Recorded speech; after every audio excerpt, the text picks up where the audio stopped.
Go live in 3, 2, 1. And hello! And we're going to start our interview diaries with the director of Happy For You, Will Martinko. Woohoo! Hello. How are you? I'm great. How are you? How's everything been with just kind of the world? Uh, I mean, it's alright. It's actually alright. I mean, I told you about the fourth wave. It's not Yeah. doing well. We can only dine in till like 6 p.m. and stuff, but overall ain't too bad. How about the US? Is it all right? The US, I mean, the numbers are skyrocketing. We're kind of in this, I mean, I live in Pennsylvania, so Governor Wolf just kind of put out some new mandates that kind of restrict what we can and can't do in regards to seeing other people and going out. But ultimately, I do think it's for like kind of it's for the best because I mean we're saving lives in social distancing and not seeing people um my like close friends and I, we Zoom a lot and we we Zoom until like late at night, and I don't know, it just we're still together in each other's lives over Zoom. And the thing is, like, with this technology and with it being able to even do this, it's like there's a lot of things that we still can do despite not being able to maybe see each other in person. So yeah, I mean, like, for me personally, it could be better, could be worse. Yeah, I mean, it can't be helped. Pandemic, you know. And I was thinking we can discuss more about your role in Happy For You. Would that be all right with you? Yeah, totally. Cool. Yeah. And since I want to start off talking about how you got onto this project, because I remember in the meeting, um, like you just mentioned how David and Sophie and Lauren were a group, and then you joined along later. So, can you explain that more in detail? Yeah, so I mean, Lauren Rose Quigley and Sophia Drapeau are both students, acting students at NYU. They're both in Stella Adler, and they had David as a professor. And this is a piece that David put together back in his interview with Nicole. He said like mid early 2000s, and this is a piece that he's been recycling kind of over years in his acting classes as a piece that his students could act in rather than doing like actual like pieces from plays. Like he wrote his stuff, which is really incredible and really admirable as like kind of a teacher. And Sophia and Lauren both had David as a teacher, and they both did this scene together with him, and he was like kind of awestruck by them and their performance and their chemistry. And I mean, they're best friends, um and and Lauren told me like kind of like there was some personal stuff going on at the time, and then there was like, and so that kind of contributed to their like kind of stuff when it came to performing this scene, and it kind of pushed them to make this scene better in a way. And David was really struck by their performance and like was saying that it was one of the best, or probably the best, um duo that has performed the scene, or that they were the best duo that had performed the scene like ever. So um they've been working on like developing Happy For You into a bigger piece.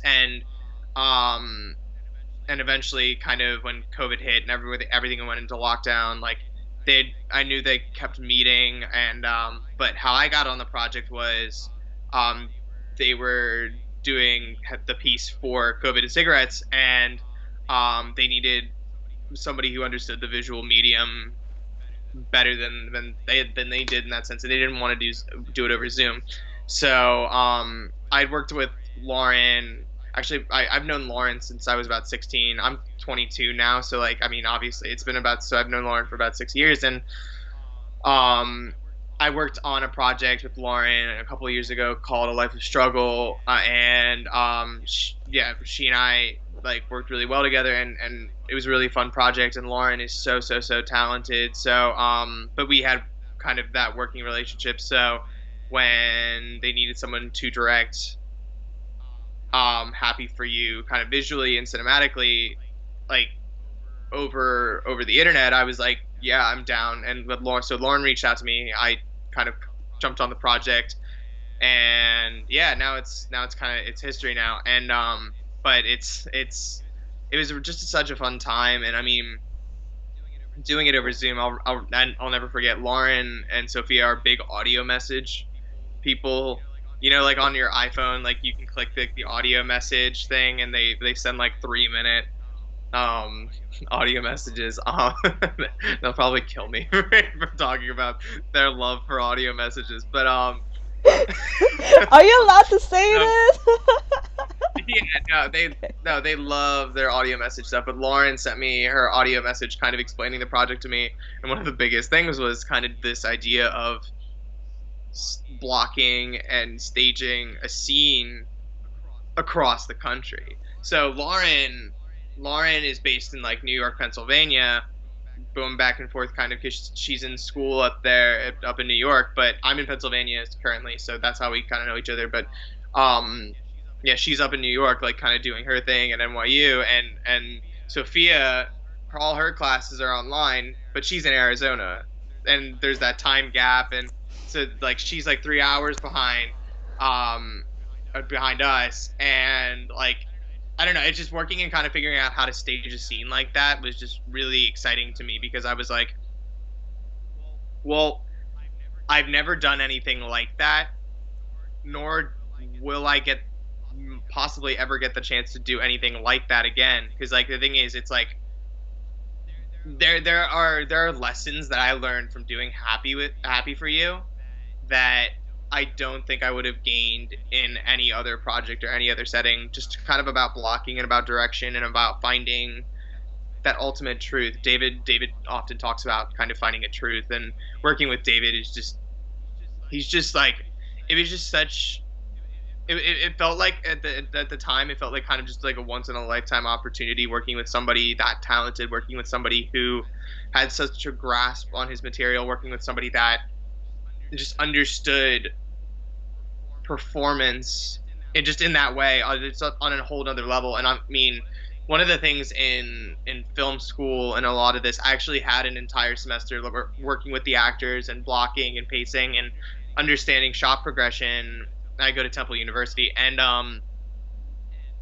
that gave me a lot of the tools that I used on Happy for You. But like kind of talking with David and creating and kind of molding this world through our phones, through our like creating this and blocking and in performance, like I gained so many tools to use in the future in regards to creating performance and working with actors that yeah, again, I don't think I would have ever gotten had I not worked with David. So I mean, yeah, David and I mean, yeah, working with Lauren, David, Sophia, it's just been so incredible. And I mean, again, I knew Lauren, and but I didn't know David and Sophia. But I truly feel as if I made like colleagues that kind of will last a lifetime, Aw. and relationships that will last a lifetime. So um, Sophia kept joking. She's like, I'm excited to meet you in person.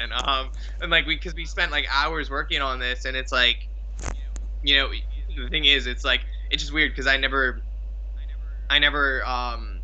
think of just like because the thing is like we're really close now, and I know a lot about her and a lot about the way that yeah she lives her life and who like I know a lot about her life, and the thing is like I often forget about the fact that I've never met her in person, um, Wait. which is like crazy, right? Wait, So then how it's did you? Okay, I was gonna ask you this already, but in the film of Happy for You, it felt like they were in one room. Were they? no.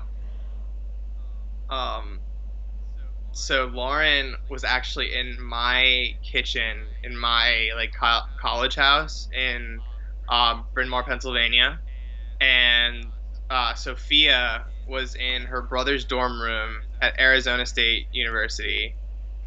Um, Oh my yeah, her brother god. Joseph, who helped out.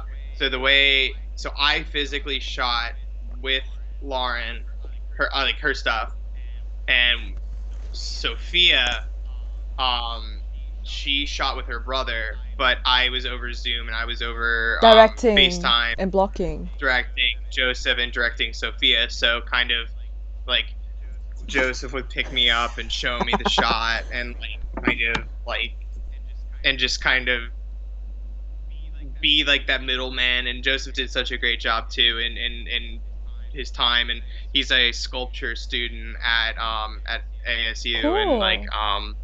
yeah, and so he's kind of in that artsy area too. But he gave like he dedicated so much time to making this work and helping Sophia out, but not only helping Sophia out, me, Lauren, David, like it's just like yeah, Joseph was so incredible to work with as well. Um, but yeah, so basically the way I did it was I mapped out the scene, I found out where the dramatic blocks were, and then I created a shot list based on so there's a technique used in script writing or in breaking down a script called lining, Mm. where you take a colored marker and you basically like break down how long you're going to shoot for in a script and like how much you're going to shoot in a script and basically how many setups are like there are in the script. So I did that, and then I went over to Shot Lister and I made a shot list, one for Lauren, one for Sophia, and so I sent that out, and then I did a floor plan. So I had them kind of take me around where we were going to shoot, and Mm. we were originally going to shoot Lauren's stuff in New York, but I wasn't like I was gonna do the same thing that I did for actually I did. We shot earlier on, and David wanted us to kind of redo it in order to find the truth. So that's when Lauren was came down, and we did it ourselves in person. But I also did direct um, Lauren and her roommate Kate um, the same way that I did Joseph and Sophia. But yeah, it's just like the reason why we did decided to do that was because we with the version we had in New York of Lauren's side, it was very like kind of reserved and really like a lot smaller, like kind of just in performance and in personality and kind of the thing is that's probably how I would have shot it if we were in like on in a set on person, because obviously when we have the camera and when we have like all these like all the lights and all the sound, like you you have room to get in really close and maintain that um just that intimacy. And one of the things that like kind of we realized was that even though we were shooting on a camera and we were kind of having like we were shooting in a very cinematic way, Lauren did need to like kind of play it up a bit in order to like kind of hit that home run she hits, because the Mm. thing is Sophia and Lauren both nail what their material and what they're supposed to do. And the thing is this scene was also written to be performed on the stage. So um yeah, we needed to play it up a little bit to like kind of just create and maintain a level of vulnerability. And I think in doing so, Lauren and I found a lot of truth in that, and Lauren, I know 100% felt a lot better about a lot of the decisions that she made, because it just she found that ultimate truth in performing bigger and performing the way she did in class with Sophia and David. And yeah, it just but so kind of going back to how we did it, so they kind of took us around and I created a floor plan based on their rooms, and I kind of divided their rooms in half and like a diagonally. So the one half of the room with Joseph's bed was Sophia's side, and the other half with Lauren's, and then my kitchen was my side. So and then we shot it kind of, and we pasted out like to kind of go back and forth within that setting. Because the thing is, like personally for me, I like longer takes, and I like watching something and watching a performance bloom live right in front of you. But um, I guess one of the biggest challenges we faced was like how do we maintain that? How do we keep that and cutting back and forth, especially with that physical with the end with the pillow, and like kind of like cutting back and forth, and how do we stage this, how do we block this, how do we edit this to make it feel like they're still in the same room together even though they're not, and they're having, it's just like the thing is with that pillow, when I read the script I was like, oh, how are we going to do this? But like immediately I said, well, I knew like kind of doing that first person point of view kind of Yeah, I shot, like, remember that because you had it like one like that camera angle, and then like you had the pillow on the camera, and it just worked so well. It really worked really well. Although when I watched it, when Lauren went across the kitchen, I saw the glass. I saw you were behind.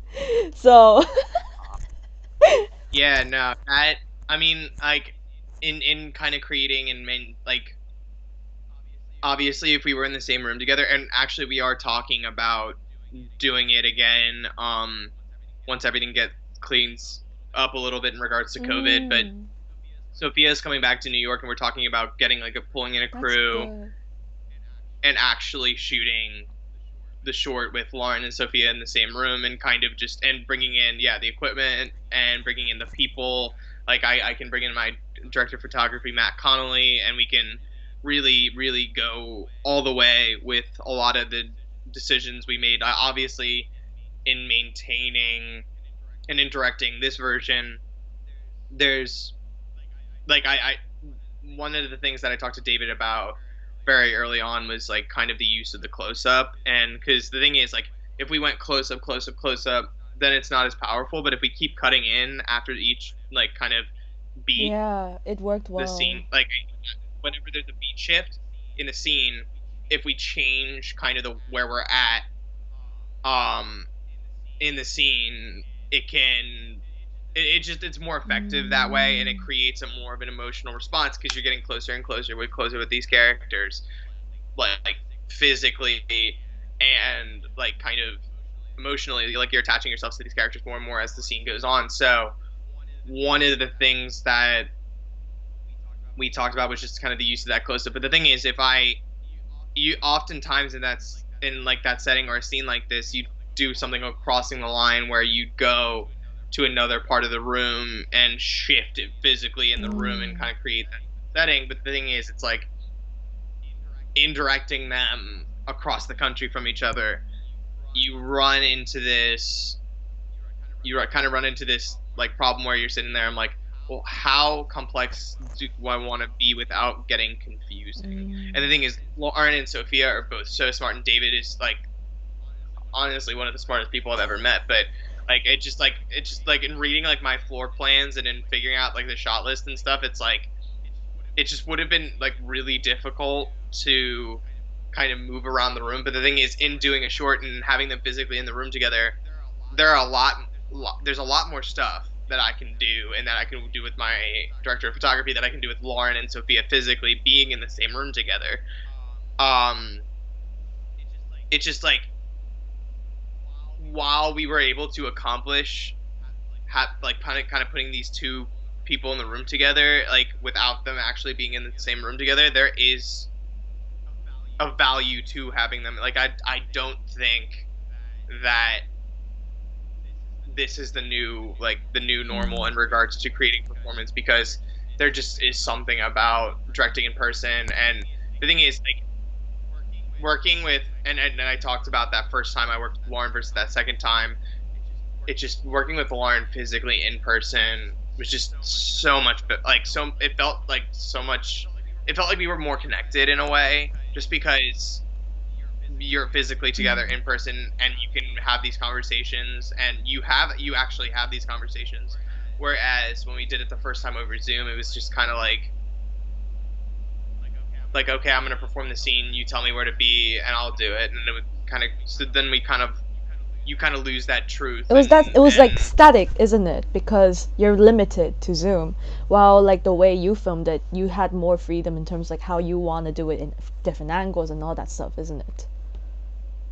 yeah, and we had that for with this current version of Happy for You. But um like it just kind of moving in, like there's a further truth in performance and direction Mm. in cinematography if we were to have been in person together. And while I am extremely proud of the current version we have now for COVID and cigarettes, I really want to go back and really tighten and Mm. kind of solidify a lot of the things that I wanted to do prior to having to work out directing them across the country, and like kind of the challenge of how do I put them in the same room together. So I guess now like kind of my final like thesis is, okay, now I put them in the same room together. How do I then go about and tighten the like intimacy, vulnerability, Mm. fragility, and how do I do that? I guess better, like going forward, and how do I do that with a crew? How do I do that with them being in person?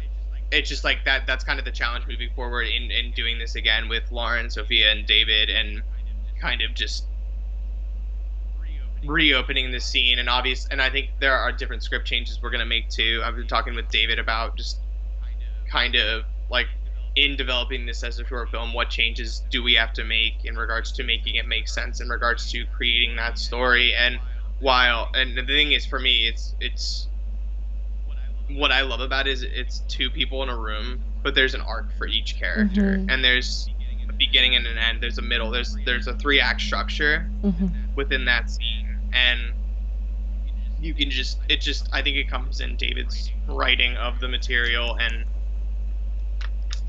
yeah, I don't know. It's just like this scene is it's just so intimate, it's so vulnerable, and the thing is, I was lucky. It was yeah, I was lucky enough to be able to translate that to the screen and maintain that, because it's just like, yeah, if you watch Lauren and Sophia do it like live, and I got to watch them over Zoom, but if you like in getting to do it live, to see them do it live, I can't imagine just how great it is. Like I just it's just yeah, there's something about them being in person together that kind of creates a further connection and intimacy between the two of them. So that's how I did it. Like I'm talking a lot about performance and stuff, but the thing is, the biggest part of this was performance, because the thing is, it's like, okay, like the one piece of equipment that they have in common is an iPhone. So it's like I could have shot all of Lauren's stuff on my equipment, but then it loses that kind of Because the quality will be much different if you contrast it with yeah, Sophie's phone. So that's why you want to keep the quality consistent by having two phones, isn't it? yeah, Yes. exactly. So it's like it just, even though we're across the country, Mm.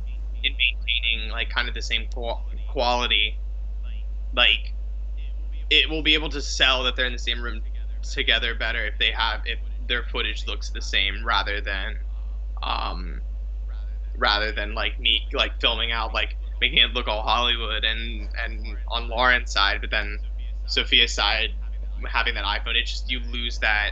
um Well, you fooled you lose me. I didn't know that they were in two different places when they were filming.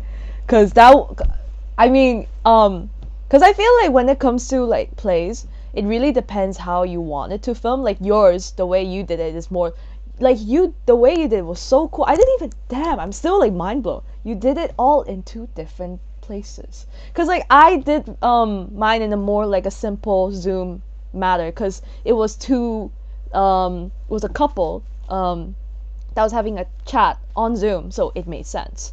And that worked really well because we kept it simple and kept the acting raw. But for yours, like even though you had different like way of filming and also you still kept that intimacy that you mentioned, and it was really nice. And it must have been hard because like it's not like they are doing like back and forth as like with their chemistry, but they just had to do it within like their intuition that they are there at in person, right? Mhm. I mean, I think it all comes down to their performances and their understanding of the material and their prior work with David on the material. Because at that point, it's just kind of like, okay, we're doing it again. Like Mm. they got it down to a science, basically, in regards to the intimacy that they nailed, and in doing the scene with David at first, and I'm pretty sure they did it in the spring semester of 2020, before everything kind of went crazy. But the thing is that yeah, by the time I came in, they had a lot of their choices nailed down and together, and yeah, I just like a lot of yeah, I just in talking about that intimacy, it's just like I think their intimacy is just so strong in person that even over Zoom and even over like even across the country, they still can maintain that connection and maintain that performance. And I think it's just I think it just shows just how great performers they are because I don't know, it just they both are so talented. And in working with them, I learned so much. And the thing is, working on any project, I learned so much. But it's like working with those two and working with David, it's just I learned a lot about kind of what an actor needs, Mm. where I can step back, where I can kind of let them make the decision. And I mean, it's not like that I'm like this overruling or like kind of crazy director, but it's like I don't know, it's just kind of like trusting.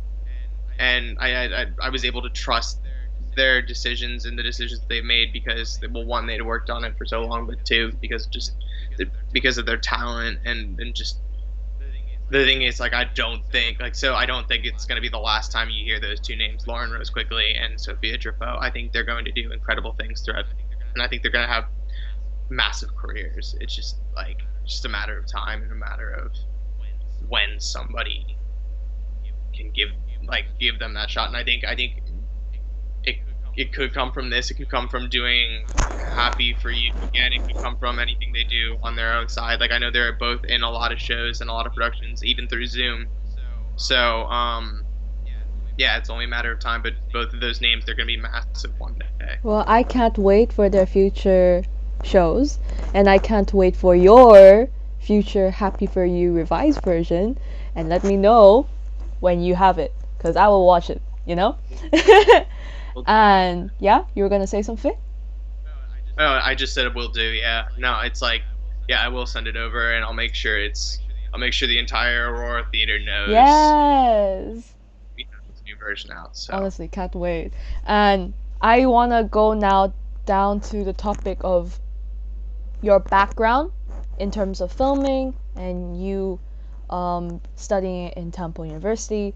Like, was what inspired you to do filming? We mentioned this before this interview that you were in stop motion. You did a stop motion animation of like Legos.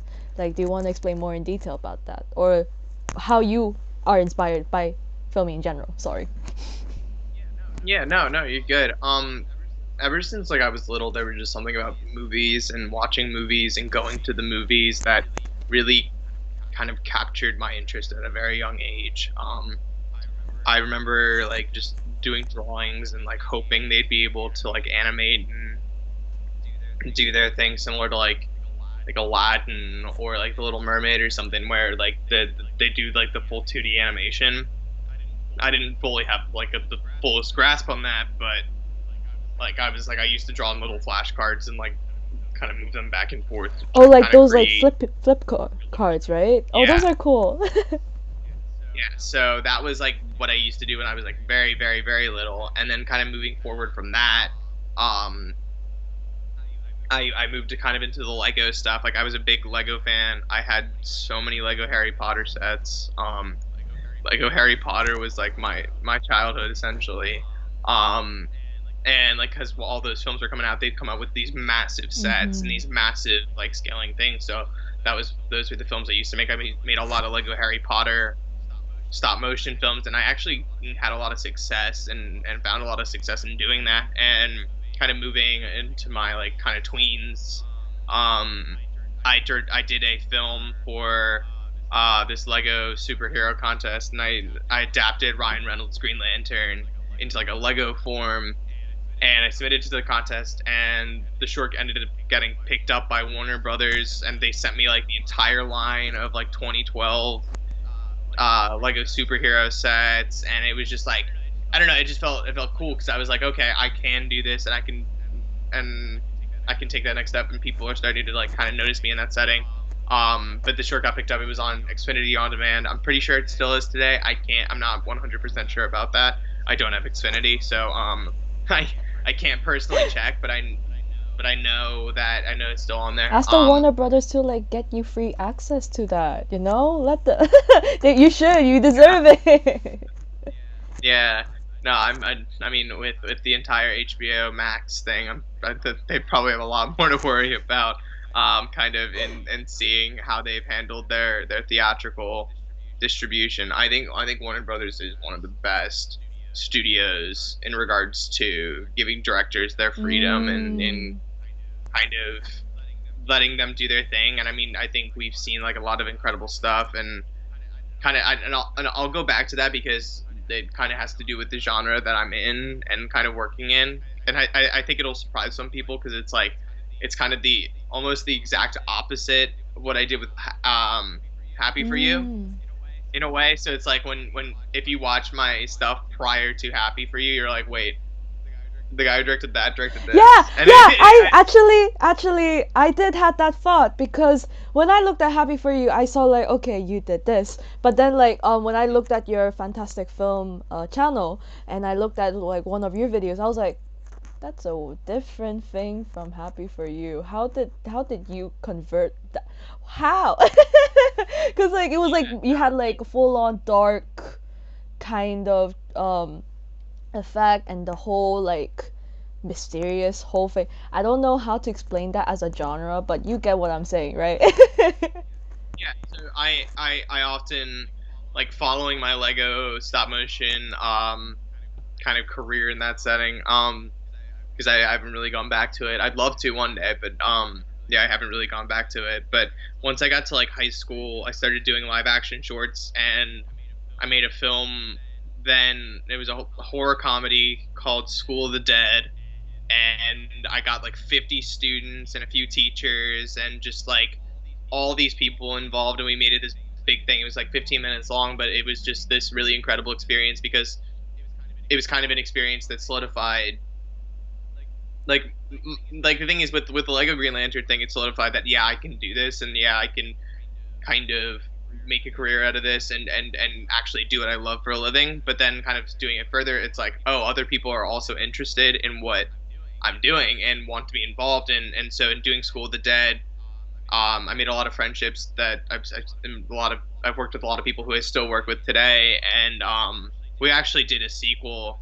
That was the one thing I've done in 2020 is we kind of came together over the summer when cases were low and we masked up and everything, but we came together and we made like a little tiny That's sequel, like a little cool. sizzle as to what the sequel would have been had we been able to do it. It's just like there's I think we've all moved on in our kind of creative areas, like that cast of School of the Dead, and like the thing is, it was fun to come back for a little bit, but I think ultimately it's like we're all like kind of moving forward while we love and cherish that time in the film itself. It's like yeah, in doing School of the Dead too, it would be a much bigger task than I think we have the time and energy for. So yeah, I mean, if somebody came to me and was like, "Hey, I'll give you all this money to make this School of the Dead too," like I'd be like, "Yeah, sure, I'd do it," and I think everybody else would too. But it's like, yeah, it just kind of yeah. So horror comedy, and then I moved on and I made a film called The Distinguished, which is a little superhero drama, little indie. Like it was inspired by a lot of like different independent films mixed with like X-Men and stuff. It's like kind of this about this boy who like kind of discovers his superpowers, and that was a lot of fun. And then I made my first feature, which is called Teardrops of Pain. It was about an artist like kind of trying to find his muse and grasp his inspiration, grasp his own life, and because his own life is kind of spiraling out of control around him, but in like in finding friendship and in finding love and in finding his like just in grasping onto his own life and finding those people that were important to him and kind of keeping them close, he was able to find his muse and find what he wanted to draw and paint. And yeah, so that was an incredible experience that took about 2 years to do because I mean in developing a feature film it was like about an hour long. And Damn.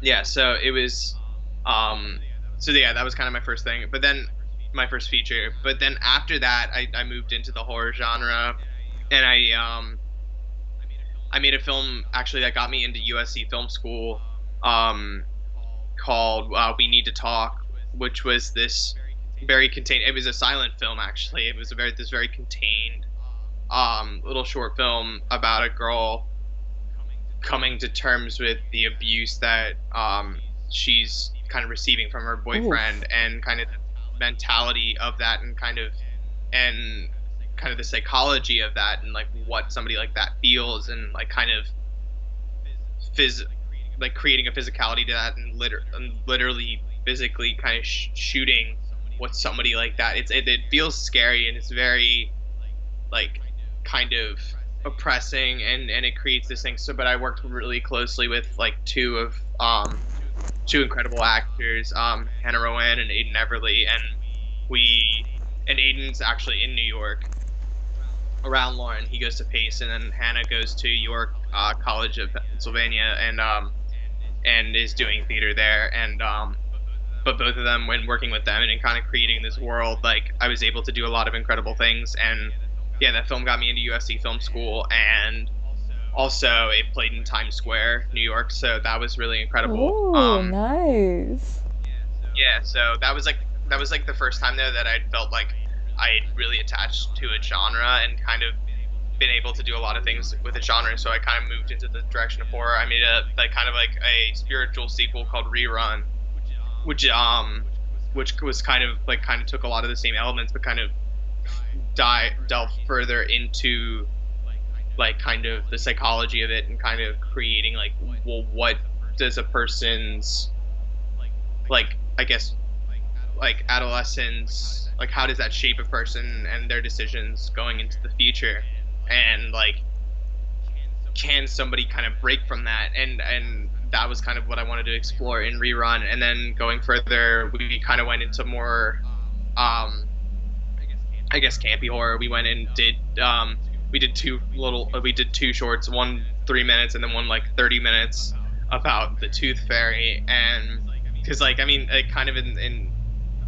my thought behind the Tooth Fairy was, I was like, there's this little tiny creature that comes into your room at night and takes a piece of your skull and collects them, and has like an entire stash of it's scary, right? Like when you put it like that, it's like you wouldn't like imagine waking up and just seeing something next to you taking your tooth. It's like, I mean, as a kid you're like, that's fine, that's cool, like I get money. But it's like, in theory, and as an adult you sit there and you kind of reflect on that, and you're just like, I feel like as an adult, if that happens to me, that's hella weird.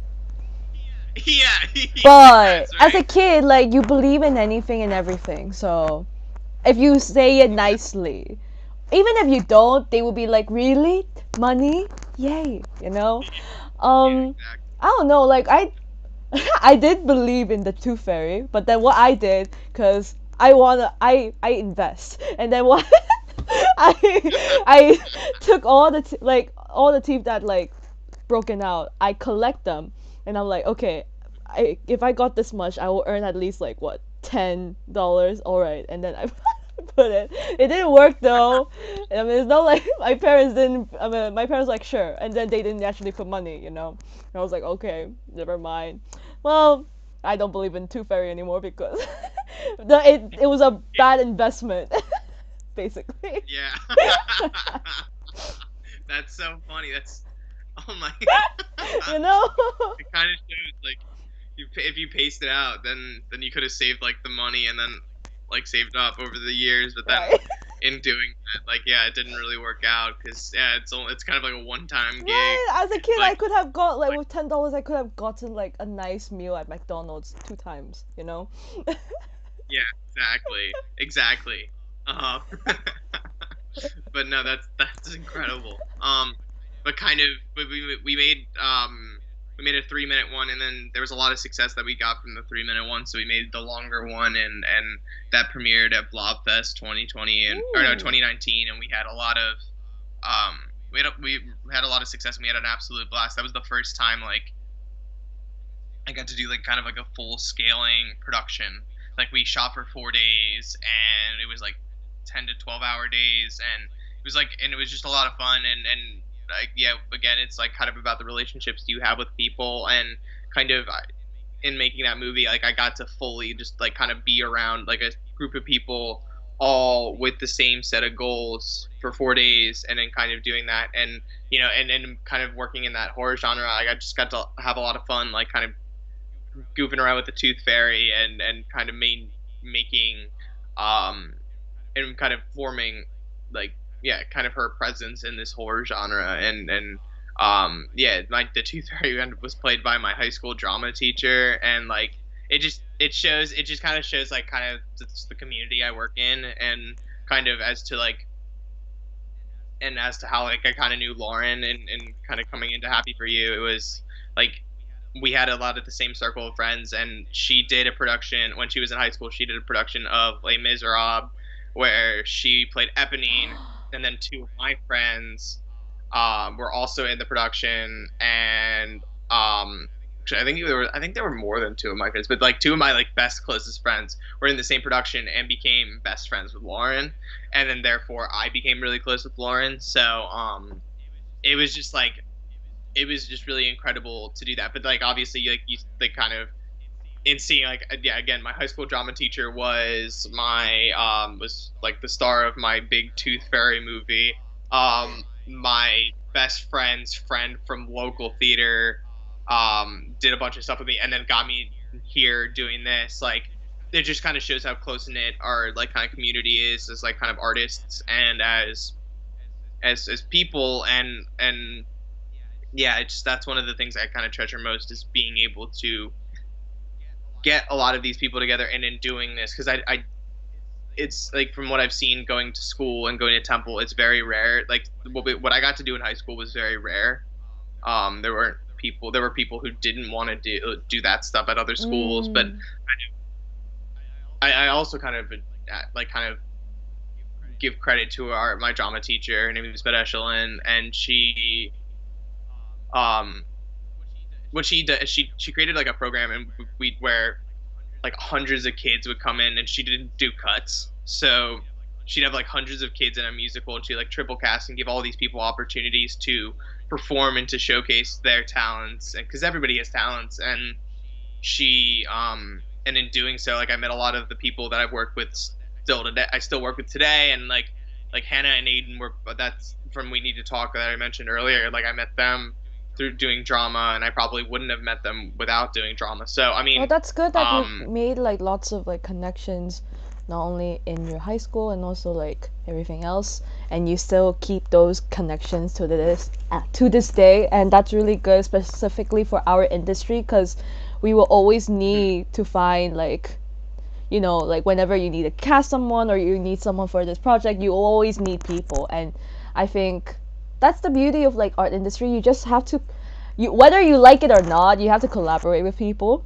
And I think mhm. it does like, and it's always good to just like experiment who you like work well with, who you don't work well with, and then when you do work well with, you just continuously try to keep in contact, like how you're working with like David, because you never met him, you only met him through Lauren, and also like just the whole everything in general.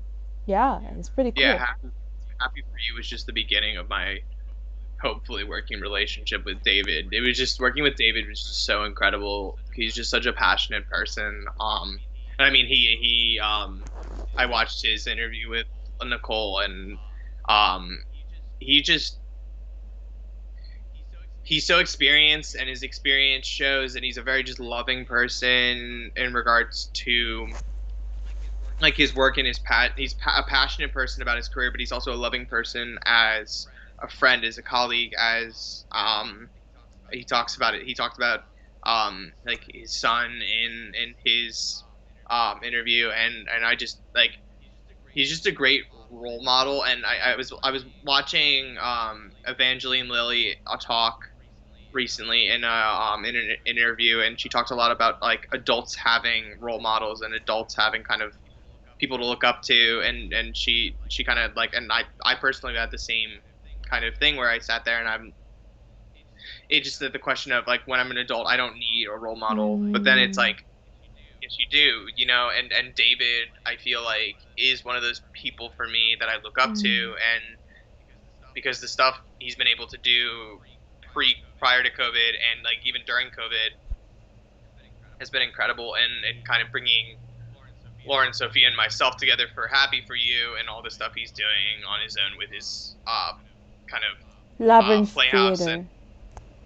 yeah, Yes. exactly. And he's just been able to do like a lot of really incredible stuff, and I'm really really kind of I'm indebted to Lauren for kind of bringing the two of us together, because yeah, without knowing Lauren and without doing Happy for You, I wouldn't have met David. But again, I do believe that this is just the beginning of my working relationship with David, and I think we're going to do a lot of really incredible things together. That's really nice to hear. And I hope to again see like the more upcoming future maybe of Revise Happy for You. And maybe are you I mean, if since you talk to David a lot and then you want to like work with him, do you think that you will want to have a future project with him someday? Yeah, I mean, yes, 100%. And I know he has a lot of ideas and a lot of scripts kind of lying around that he's been talking to me about. And beyond Happy for You, I yes, I do believe that we're going to come together. And I mean, I think the future of a lot of theater, like at least for like the next year or so, a lot of it's going to be like kind of digital and in creating like a digital format. And he and I have been talking about kind of how to implement like kind of the digital landscape into like his own stuff, and kind of how to like kind of bring like a lot of the pieces together, and kind of creating a gray area between theater and film, Mm, because a lot of people create that division between theater and film. And I think Happy for You is the perfect example that I've always believed that theater and film that there is like a difference, like a, but it's not like, I don't think it's fundamental. no. Like I think that in doing theater, obviously there's the live element, and having to kind of carry something live and in person, and but then in film you have to do kind of the same thing, but you have to carry it for a camera and you have to carry it for an audience, and but it's all about telling that story, and it all Mm. comes down to that core. It's like about that story, and about kind of bringing an audience in, and then kind of creating a voice. And theater and film both do that. And obviously, and there's different methods of acting. There's different methods of, yeah, again, like acting for the screen, acting for stage. Like there's just different ways of doing both. But ultimately, if you can find that truth on the stage, you can find that truth on camera. And it's just like working with David, and kind of like going back to like kind of the discussion we've been talking about. It's like we, yes, I do think we are going to work together and create like new projects based on stuff he's written, but also like I think we're gonna try to navigate our way through this kind of the COVID world and the post-COVID world, after everybody gets vaccinated and everybody gets kind of what they need to get in order to feel safe. And I think we're gonna find a lot of opportunities to work together in the future. Oh, that sounds great. And you had already answered my question of like how you feel the difference between theater and film, kind of like the system. And I think you explained it really well enough in a way where you had talked about like the ultimate truth and like the storytelling within both of those mediums. And it does make sense. So I do want to now move on to the topic where we talk about your favorites. Now, what are film directors that who inspire you? Who would inspire you as a film director?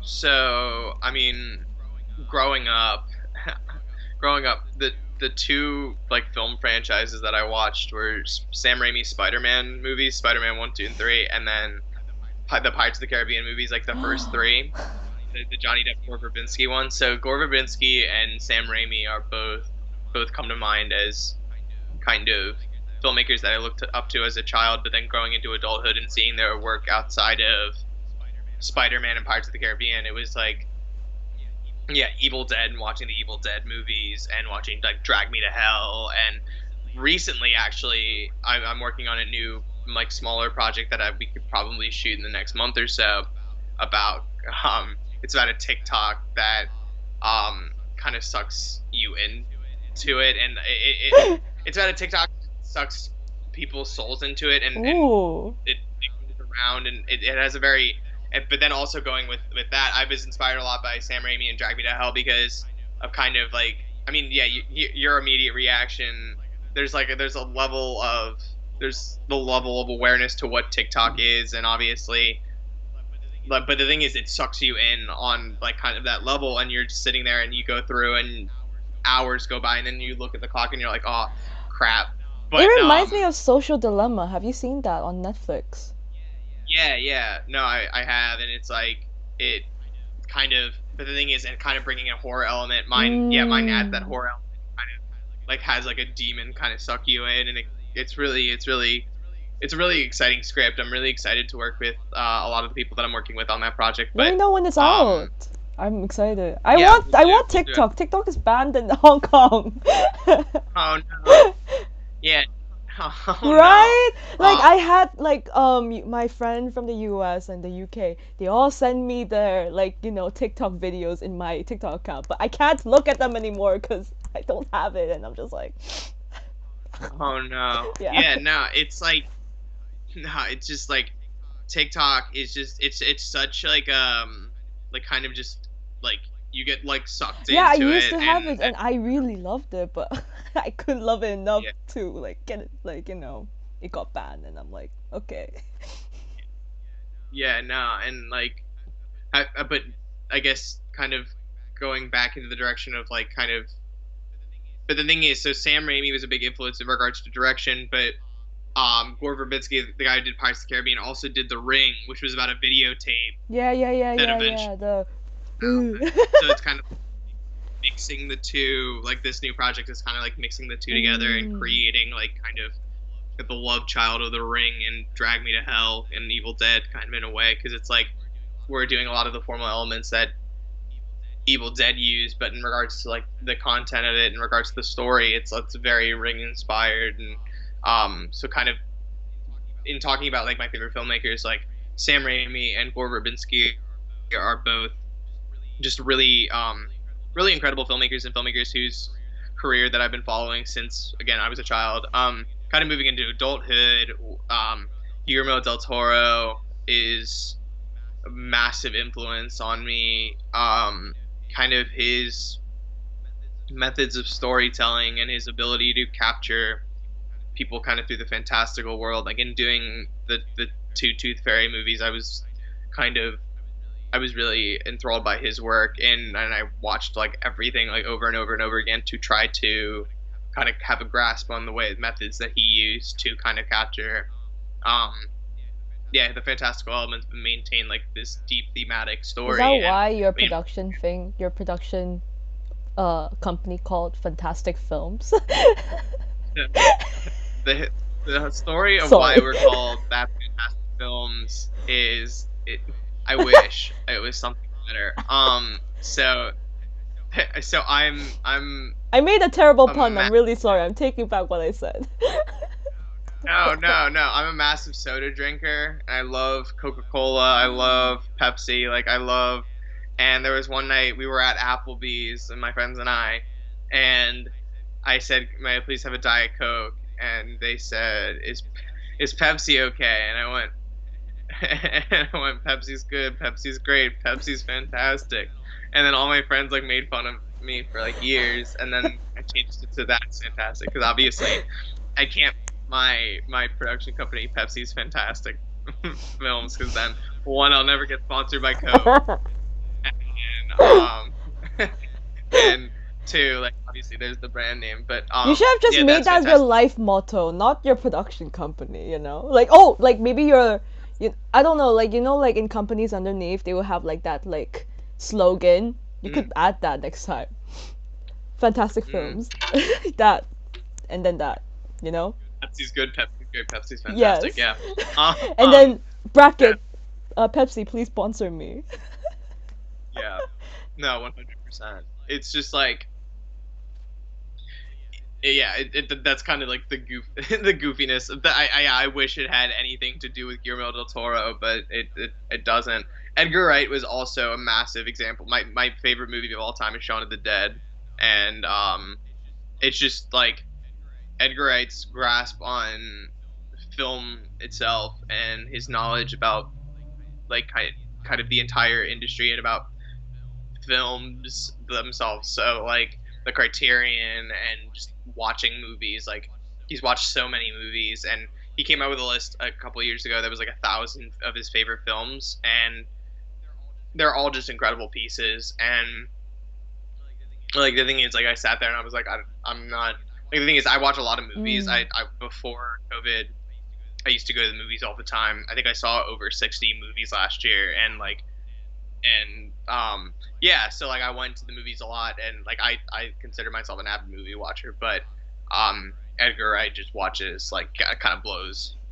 Yeah, he blows like his he doesn't, yeah, he like blows me out of the water because it's just like his he just watches all these movies and has just this incredible knowledge of the material. So yeah, no, he's just, yeah, he's somebody I look up to as a filmmaker, and his ability to kind of, again, like kind of Guillermo del Toro, his ability to kind of hone it down into the ultimate story and the theme, and kind of what he's trying to say through all the craziness that's happening on screen, whether you're watching Shaun of the Dead, Hot Fuzz, The World's End, Baby Driver, Scott Pilgrim. Like his just ability to create a world where this theme drives the story is just it's unparalleled in a lot of ways, and I just have the deepest respect for him. And you know, it's funny enough, he often uh credits Sam Raimi as one of his inspirations as well, kind of going back to like that the Spider-Man stuff was like not Spider-Man specifically, but like Edgar Wright, one of his favorite movies is Evil Dead 2. Mm. And Evil Dead 2 kind of implements and blends genre in a way that um that had never been done before, kind of in that way. And I don't know, Sam Raimi's grasp on the genre as well, and his grasp on film, and his grasp on his own style, and the way he tells his stories is just it's really it's really inspiring. And yeah, I hope to be a fraction of the filmmakers that they are one day. Wow. I will. I mean, I'll keep that in mind of like what movies that you have mentioned because I do want to. I have a lot of time now. I mean, I won't say a lot, but like I have enough time to like explore more movies. And yeah, I will try to also the one that you mentioned before, the Sevens. I'll also give a watch on that as well. Now, I do Yes, want to ask, what is your ultimate favorite movie? It'll be hard, I know, but what's your ultimate? Shaun, Shaun of the Dead, hands Really? down. Shaun of the Dead inspired School of the Dead, which was the film I made as a freshman in high school. Mm. And I mean, Shaun of the Dead, like after watching Shaun of the Dead, I just had such a profound, like I just watching Shaun of the Dead was just such a profound experience because it just inspired me to go ahead and then make School of the Dead, because like it just Edgar Wright, like I mean, obviously he had $4 million at his disposal, but like he was just somebody who loved making movies and who just went out and made movies, and he didn't really like, I don't know, he wanted to just to make something. And when he made Shaun of the Dead, it was just like he made it as big as he could be, even though it didn't cost that much. Like it he made it just feel massive, and I just I felt like I could do the same at age 14 and 15. And so over that school year, I made School of the Dead, and I implemented a lot of the same techniques and ideals that Edgar Wright used in making Shaun of the Dead, in making School of the Dead. So whenever I watch Shaun of the Dead, it just puts me kind of back into my Ooh. 14-year-old brain, I'll give a watch. which is I'll give a watch both his and yours. It's on YouTube, right? really yeah. So my stuff, well, my website is that's fantastic films dot com. Yeah, it's all one word, no apostrophe or anything, just that's fantastic films. Then you can watch that stuff. Also, if you Google my name, Will Martinko, my YouTube, my Vimeo will come up, Ooh, and yes, that's where you can watch all my that's stuff. cool. And that was a nice way, nice transition to your final plugins because you already did that. And now I want to ask, what are the reasons to, I mean, what should be the reason to why people should watch Happy for You? I think people should watch Happy for You because I think everybody's going through such a kind of this the way that COVID has affected the world has just been in such an intense way, and we've lost a lot of Mm. people. I think it's now up to 1.62 million people across the world, and we've lost too many people. One person is too many people, but we've lost over a million. It's just really tragic and really like horrible. And I think everybody's kind of coping Mm. with a lot of those losses. And in Happy for You, we talk about loss, we talk about grief, we talk about Depression. a lot of the, but yeah, a lot of yeah, and we talk a lot about like kind of what that means and where that line is Mm. between wanting like what is it still worth it.